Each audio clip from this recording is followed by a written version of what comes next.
saat ini kita bersama dengan Kadis Perhubungan Kota Bobau. Pak, saya dengar di perhubungan ada inovasi yang dilakukan untuk kaitannya dengan bidang kelistrikan. Apa inovasinya, Pak Kadis, bisa dijelaskan? Iya, memang betul bahwa Dinas Perhubungan mengambil ketenagalistrikan itu sebagai salah satu inovasi. Oleh karena listrik ini sudah menjadi kebutuhan vital, apalagi di kita yang berada di perkotaan. Kalau dulu ketenagalistrikan itu hanya semata-mata digunakan untuk kebutuhan penerangan, tetapi sekarang ketenagalistrikan itu tidak lagi sekedar untuk kebutuhan penerangan, tetapi hampir menyentuh semua sendi kebutuhan masyarakat kita. Sementara ketersediaan tenaga listrik itu kan terbatas, ya kan, otomatis karena ketersediaan tenaga listrik itu terbatas, sementara masyarakat kita yang menggunakan tenaga listrik itu semuanya dan hampir seluruh dimensi kehidupannya sudah bersentuhan dengan kelistrikan, maka pemerintah harus hadir untuk memastikan bahwa tenaga listrik itu harus terjaga, tersedia di satu sisi, tetapi di sisi yang lain masyarakat juga harus hemat dalam menggunakan keuangannya untuk kebutuhan ketenaga listrikan, sehingga kebutuhannya itu bisa terpenuhi untuk semua kebutuhan masyarakat kita itu. Dalam hubungannya dengan inovasi di perhubungan ini, kami memanfaatkan ketenaga listrikan itu untuk penerangan jalan umum, dan tidak itu saja, tetapi kami juga gunakan ketenaga listrikan itu untuk kebutuhan lampu-lampu hias dalam kota. Pemanfaatan ketenaga listrikan suatu daerah itu sering menjadi tolok ukur kemajuan daripada daerah itu, ya, di mana di malam hari terangnya lampu jalan, kemudian kerlap-kerlip lampu-lampu hias menjadi penanda bahwa daerah itu demikian maju. PJU yang memiliki beberapa fungsi, diantaranya adalah fungsi keamanan, kenyamanan, keindahan, fungsi ekonomi, dan fungsi informasi, itu memegang peranan penting bagaimana aktivitas masyarakat di malam hari, ya, yang memanfaatkan terangnya malam hari, kemudian ditambah dengan indahnya dalam kota. Setelah kemudian katakan di sudut-sudut kota itu kita hiasi dengan lampu-lampu hias, otomatis pergerakan masyarakat di malam hari itu akan ikut bergerak daripada ekonomi, ya. Karena aktivitas di malam hari itu banyak, otomatis akan mengurangi penyakit-penyakit sosial yang sangat mungkin timbul akibat kalau di malam hari itu kurang aktivitas, apalagi kalau misalnya jalan-jalannya tidak terang.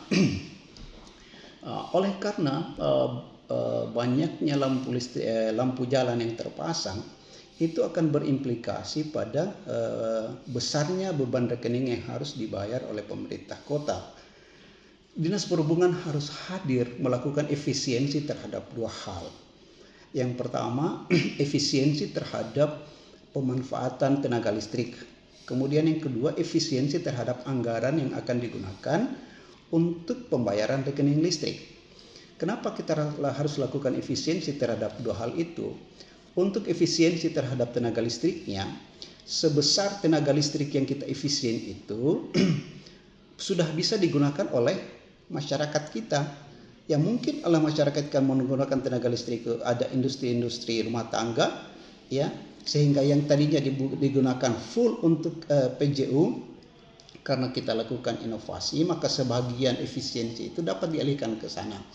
Itu dari sisi pemanfaatan ketenaga listrikan. Kemudian sisi efisiensi anggaran, dengan inovasi ini kita bisa mengurangi beban rekening, hampir sepertiga beban rekening kita bisa kurangi setiap bulannya. Bagaimana caranya? Ada beberapa intervensi yang bisa kita lakukan.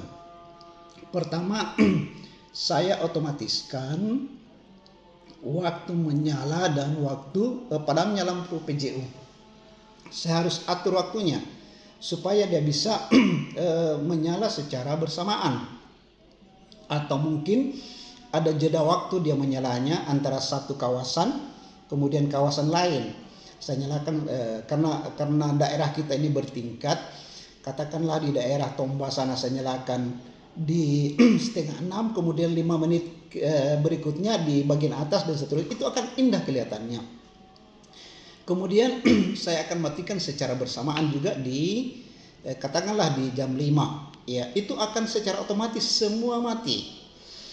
Tetapi di antara waktu itu, apakah di jam 1 sampai jam 3 saya padamkan sebagian. Kenapa saya padamkan sebagian? Oleh karena masyarakat kita kan aktivitasnya sudah mulai berkurang. Ya, cara pemadamannya bisa saya turunkan tegangannya secara otomatis, bisa kemudian juga saya nyalakan secara bergantian antara tiang listrik yang ganjil dan genap, itu secara bergantian. Tetapi di jam 3 menjelang subuh itu harus saya nyalakan secara otomatis keseluruhannya, sehingga masyarakat dalam melakukan aktivitas di malam hari kembali seperti ketika setelah maghrib. Itu dalam hal pemanfaatan tenaga listriknya.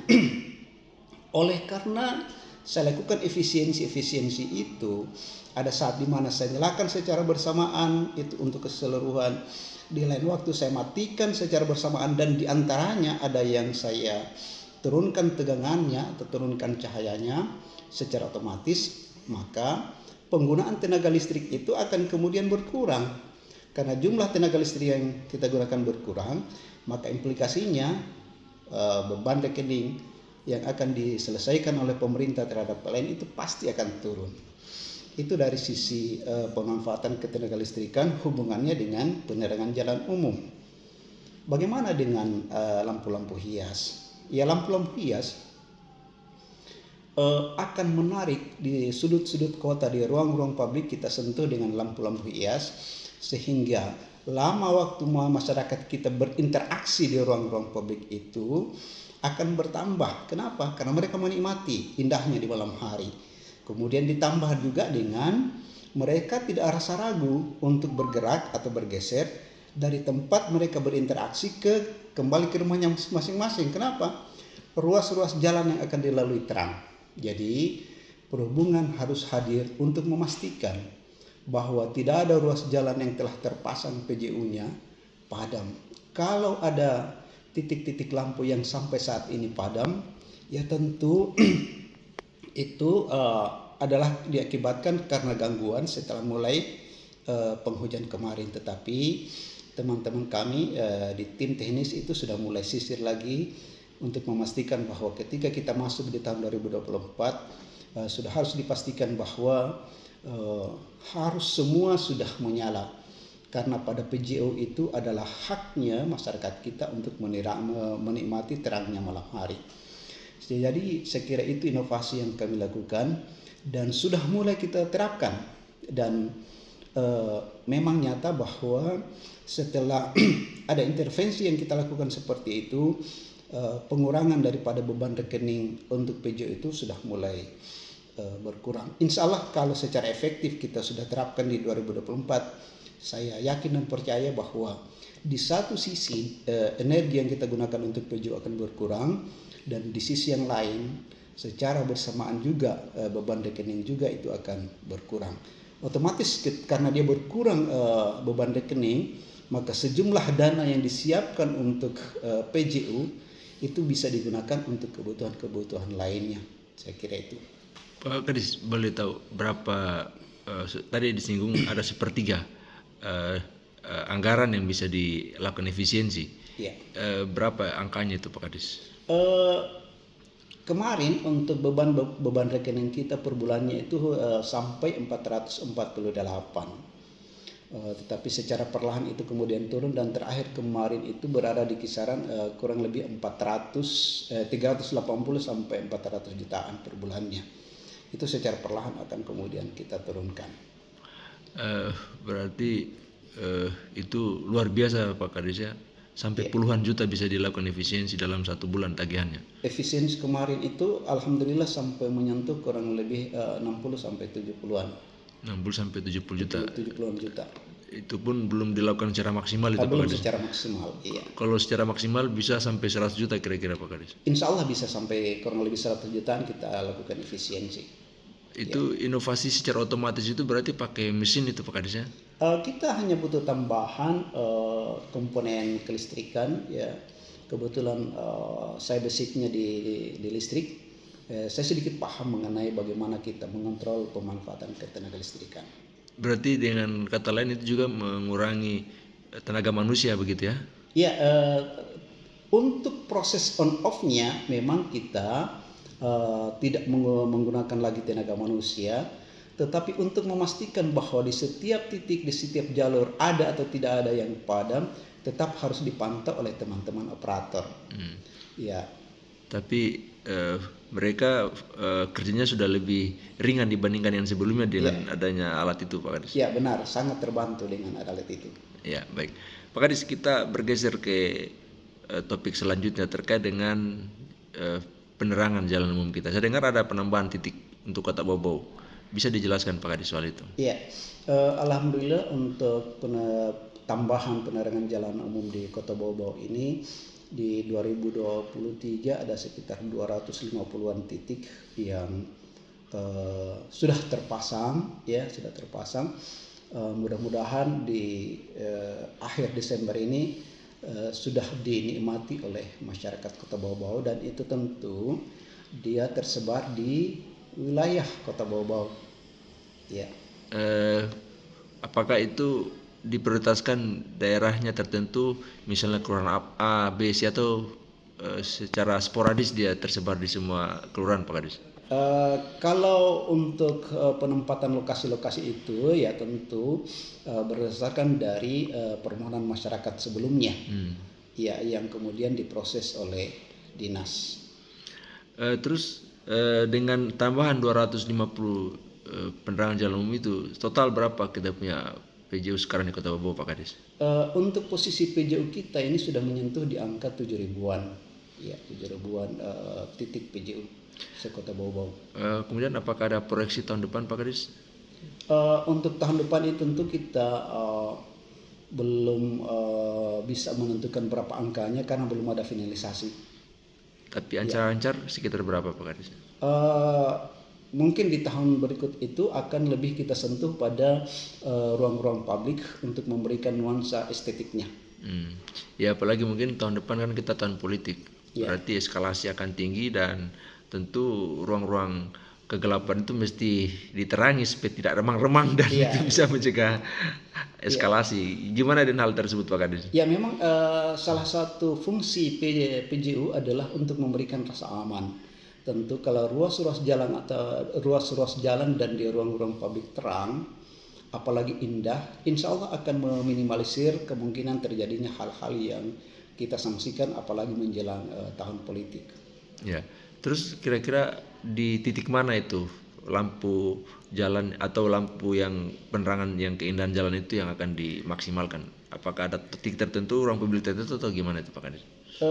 Posisi-posisi existing sekarang, ruang-ruang publik yang sudah hampir dikatakan sudah tidak ada lagi lampu-lampu hiasnya adalah kawasan Wantiro, ya, kemudian Pantai Kamali, Kota Mara, ya, kemudian ada juga di stadion sana, termasuk patung-patung kita yang ada di persimpangan-persimpangan jalan itu membutuhkan sentuhan-sentuhan sehingga pergeseran masyarakat Kota Bau-Bau yang melintasi jalur-jalur itu merasa indah dan nyaman ketika melewati perlintasan itu. Berarti bisa dikatakan insya Allah tahun depan semua ruang publik itu akan disulap Pak Kadis, dirubah. Insya Allah kita akan memberi warna di 2024. Apa ada tema khusus Pak Kadis? Tentu warna-warni yang akan kita hadirkan di setiap sudut-sudut kota dengan sentuhan-sentuhan warna lampu hias itu menggambarkan bahwa perbedaan warna yang ada di antara kita tidak menjadi alasan untuk kita tidak menyatukan hati dan pikiran, mengangkat marwah daripada Kota Bau-Bau. Artinya itu sejalan juga dengan tagline Bapak PJ Wali Kota ya, Ya, bekerja sangat benar, bersama. bekerja bersama. Iya. Jadi nuansanya itu bisa tergambarkan dari lampu hias tadi Pak Kadis ya. Iya, benar, ya. Ya, apa Pak Kadis yang mau disampaikan kepada masyarakat dengan penambahan kita punya fasilitas umum ini, jangan sampai kemudian itu kemudian mudah dirusak lagi oleh masyarakat, padahal untuk mereka juga pada akhirnya ini fasilitas semua ini Pak Kadis. Ya, tentu ya kami menaruh harapan yang besar terhadap masyarakat kita bahwa kehadiran pemerintah dalam semua layanan harusnya kita jaga bersama sehingga kita tidak menikmati pada waktu-waktu yang sifatnya instan, tetapi posisi-posisi itu ketika dia bisa bertahan sampai lama atau sampai dia rusak, itu menggambarkan bahwa budaya kita menjunjung tinggi bahwa membangun bersama dan memelihara bersama itu adalah budaya kita di Kota Bau Bau. Oke, makasih Pak Kadis.